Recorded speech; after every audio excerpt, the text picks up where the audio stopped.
Bonjour Emmanuel, Bonjour. vous êtes à la création de ces deux dispositifs, donc quels constats ou problématiques vous ont amené à penser à ces deux dispositifs?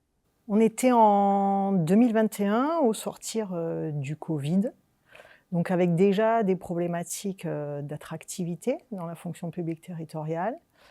Localement aussi, des métiers à forte pénibilité et donc on s'est interrogé en tant qu'employeur pour, comment on pouvait à notre échelle, lutter contre, l'absentéisme et proposer des possibilités d'évolution professionnelle à nos agents. En quoi la gestion professionnelle des carrières est-elle aujourd'hui un enjeu fort pour les collectivités? Alors les collectivités doivent, penser effectivement à la prévention de l'usure professionnelle. C'est un changement, de paradigme. Il y a aussi, toutes les questions autour de la QVT, la qualité de vie au travail et puis, rester attractif, fidéliser, nos agents et donc savoir se démarquer. Qu'est-ce que le dispositif de seconde carrière et à qui s'adresse-t-il? Alors le dispositif de seconde carrière a été créé, pour, LMV Agglomération et sa ville-centre. Il permet en fait, à nos agents d'occuper nos postes vacants dès que, un poste, est ouvert. Que valorisez-vous chez les agents? Alors on va chercher, les compétences acquises, soit sur, le poste actuel, soit sur d'anciens postes. On peut valoriser aussi des diplômes détenus et parfois même on va chercher des compétences détenues dans la sphère privée, puisque certains agents ont des activités extra-professionnelles et ils cultivent, des qualités que l'on va mettre en avant à ce moment-là. Quelles sont les différentes étapes de parcours d'un agent dans ce dispositif? Alors l'agent rentre d'abord dans une première phase de 6 mois où il va découvrir, son nouveau métier. Il peut à tout moment arrêter ou sa nouvelle collectivité ou son nouveau service également. S'il passe cette première phase, il enchaîne sur une autre qui est plus longue, qui est une phase de confirmation du projet professionnel et qui peut s'étendre de 1 an à 3 ans. Quel accompagnement est proposé? Alors l'agent bénéficie d'un accompagnement sur mesure, un plan de formation, qui lui permettra d'acquérir les compétences nécessaires à ce nouveau poste et puis en interne, il a un tutorat de son nouveau chef de service et bien évidemment de sa nouvelle équipe, de ses nouveaux collègues. Quels sont les freins, s'il y en a, que vous avez pu rencontrer?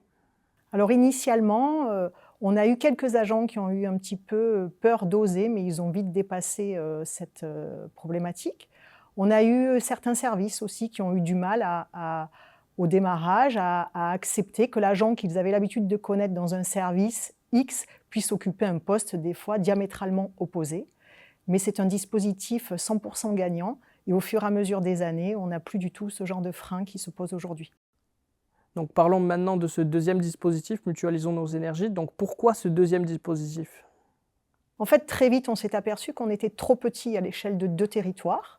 Donc, avec la DGS d'LMV Agglomération, nous avons sollicité, le CNFPT, antenne de Vaucluse et pour présenter déjà notre dispositif et voir comment on pouvait l'essaimer à une échelle élargie qui pourrait représenter un bassin d'emploi et donc un bassin de vie, de nos agents. Donc la directrice du CNFPT, Violaine Paganelli, a été, de suite partante pour l'aventure et elle a monté un groupe de travail à une échelle de 4 autres établissements publics. Donc nous sommes 6 territoires à ce jour. Quelles collectivités sont partenaires? Alors il y a la communauté d'agglomération Sorgues du Comtat, la communauté d'agglomération du Grand Avignon, la communauté de communes de l'Isle-sur-la-Sorgue, pays des Sorgues-Mont-de-Vaucluse, et puis la communauté d'agglomération autour de Carpentras, la COV. Comment fonctionne ce second dispositif orienté vers la mobilité intercollectivité? Alors, il est complémentaire à la deuxième carrière. Les agents, en fait, partent pour un véritable itinéraire où, en fait, ils vont, pendant quasiment 1 an, aller penser une nouvelle trajectoire professionnelle, faire des ateliers, ça passe par du bilan de compétences, ça passe par des phases d'introspection. Et en fait, quand ils ont fléché un nouveau métier, ils vont faire des stages d'immersion dans une collectivité qui n'est pas la leur. Et concrètement, qu'est-ce qui différencie le dispositif seconde carrière du dispositif Mutualisons nos énergies? Alors le dispositif de deuxième carrière, il va s'adresser pour des gens qui ont la capacité immédiatement de changer de trajectoire professionnelle et ils occupent un poste vacant dans une des deux collectivités.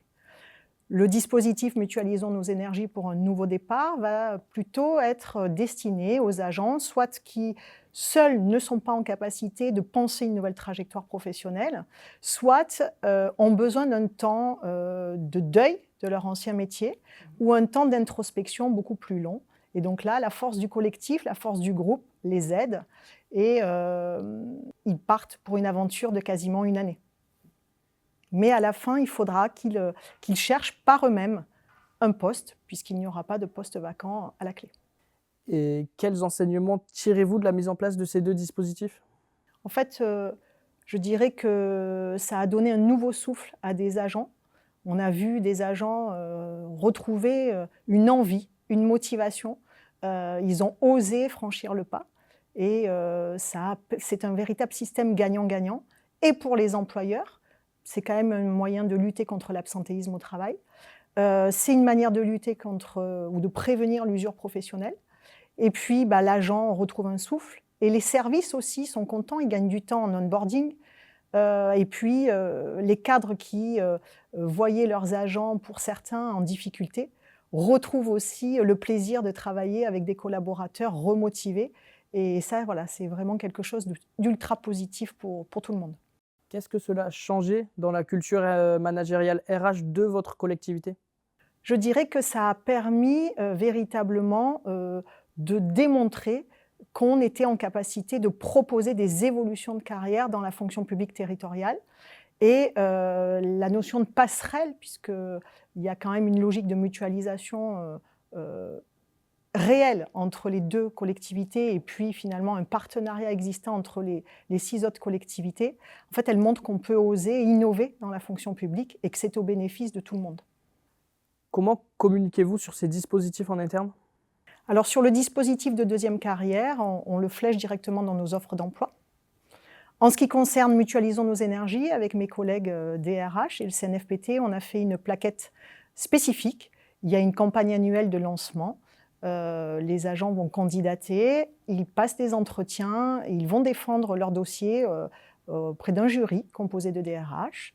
Et la campagne là, de cette année va démarrer. Et nous sommes très fiers puisqu'il y a un 7e territoire qui nous rejoint, ça sera la ville de L'Isle-sur-la-Sorgue. Et enfin, quel conseil donnerez-vous à un ou une autre DRH qui souhaiterait lancer un dispositif similaire dans une autre collectivité? Moi, je lui dirais qu'il faut oser innover, oser expérimenter, et puis peut-être ne pas y aller seul, puisque moi j'avais la chance d'avoir 2 territoires et donc on a pu créer le dispositif de deuxième carrière, mais rapidement, effectivement, par rapport au nombre de métiers à forte pénibilité, on était déjà trop petits. Donc il faut aller taper à la porte de collègues, taper à la porte du CNFPT aussi. D'ailleurs, le groupe de travail, on est à la disposition, ainsi que le CNFPT, pour donner peut-être des envies, donner des idées à celles qui voudraient se lancer. Merci Emmanuelle. De rien.